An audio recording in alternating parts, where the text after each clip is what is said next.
I'm nothing like you. Greetings and salutations, guys. I'm here with my review of Dangerous Animals. This is a new horror movie from Australian director Sean Byrne. And honestly, they kind of had me once I realized that this is a movie where Jai Courtney plays a serial killer whose MO is feeding his victims to sharks. Because, who would resist that? The movie stars the amazingly named Hassie Harrison as the amazingly named Zephyr. She's an American surfer who's gone to Australia, living kind of a nomadic life. And unfortunately for her, she runs afoul of Jai Courtney's character, Tucker. He works as a tour guide for shark cage expeditions. He loves his work, I guess, because he's all about that shark life. He kidnaps her, brings her to his boat, and plans to feed her to sharks because that's what he loves to do. This is a survival horror movie. This is, she is trapped inside his boat. Can she escape? Can she get a message to the mainland? Can she get off his boat? What can she possibly do to outwit him, to overpower him, given the circumstances she's in? And it's really the showdown between these two characters. There's some other notable supporting characters I'll get to. But I think that central showdown works really well here with the two of them. And the sort of strength that they both bring to it. Hers of perseverance, his of insanity. It's funny because Hassie Harrison is a very Jennifer Lawrence type. She both physically evokes her. She even sounds like her sometimes, to the point that it felt like they probably said, let's find a Jennifer Lawrence type to be the lead in this movie, and they got it with her. But she definitely embodies this character well, as far as someone who has put up a big wall around her, but also, definitely is pretty crafty, which she will have to be given the circumstances. But then you've got Jai Courtney, has this killer, has Tucker. It's been a really interesting career for Jai Courtney. I first knew him on Spartacus, where he played Spartacus's best friend in the first season of that show. Loved that show. I liked him a lot on that series. But then when they tried to make him a Hollywood leading man, it just didn't work. He played Kyle Reese in the fifth Terminator. He played John McClane Jr. in the fifth Die Hard. Lots of bad luck with Part 5 in long-running franchises. And look, those are both bad movies, but also he was kind of bland in them. He didn't really pop as an action star. He didn't seem to have the right charisma for that. And then he did Suicide Squad, which is a bad movie as well, but he was one of the bright lights of that. And playing a much more sort of wacky character in that movie and leaning into strengths that I frankly didn't even know he had based on anything I'd seen him in before. It made me see him in a new light and made me think, oh, wow, he is kind of a big jacked character actor. And it was wrong to try to make him, an action hero lead. That didn't work. But there's something here with what he was doing in Suicide Squad. And that's definitely what the energy that he gets to bring to this, because he gets to go for it, has this character.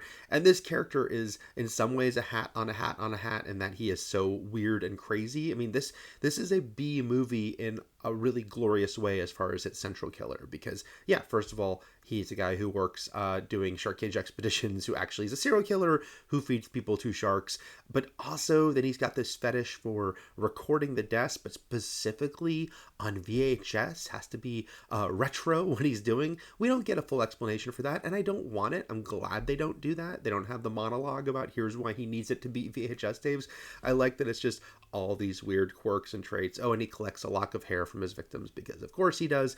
But it's really fun. And what he's doing is really fun. And, he's big and bulky in this movie. He's got a paunch on him that really works for this character, besides the fact that he is ready to brawl and certainly big and buff.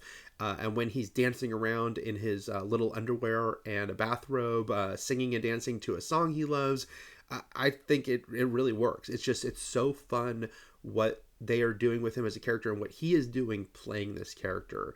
And the movie, I think, really kind of lives or dies by that performance. And he's there. He is all in. And I really appreciated that about the movie. And I like Zephyr too. I like the craftiness of her character and everything she's doing to try to escape.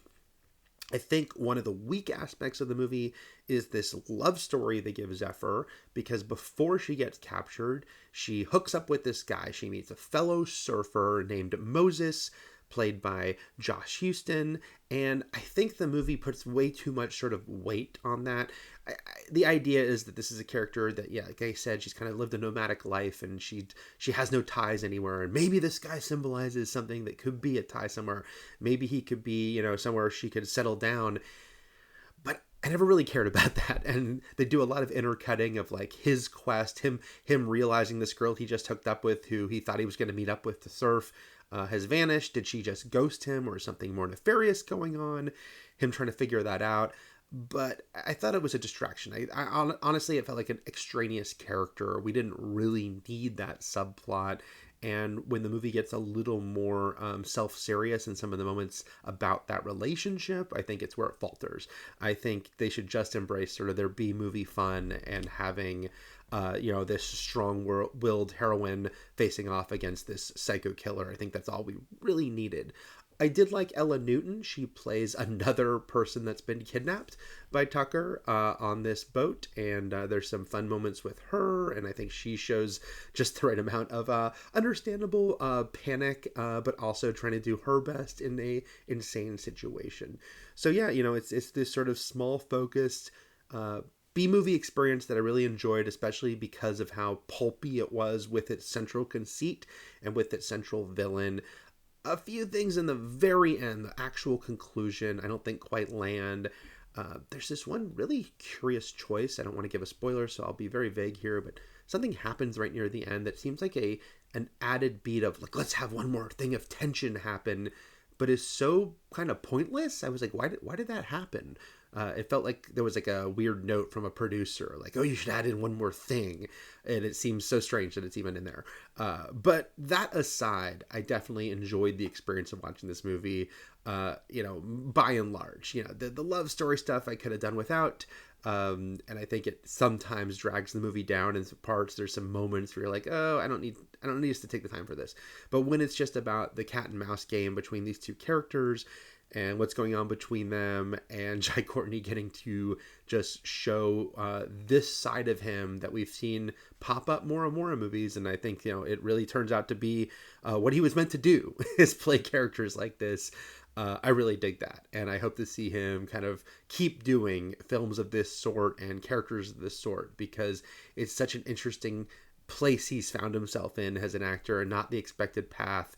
But I think such a better path for him, it turns out. So yeah, not a perfect movie. I don't think it completely nails everything it's going for. But if you are in the right mood for a serial killer feeds his victims to shark movie, I think this one will provide what you want when you buy your ticket for such a thing. So those are my thoughts on Dangerous Animals. And if you can like and if you can subscribe, that'd be great. Thanks a lot, guys.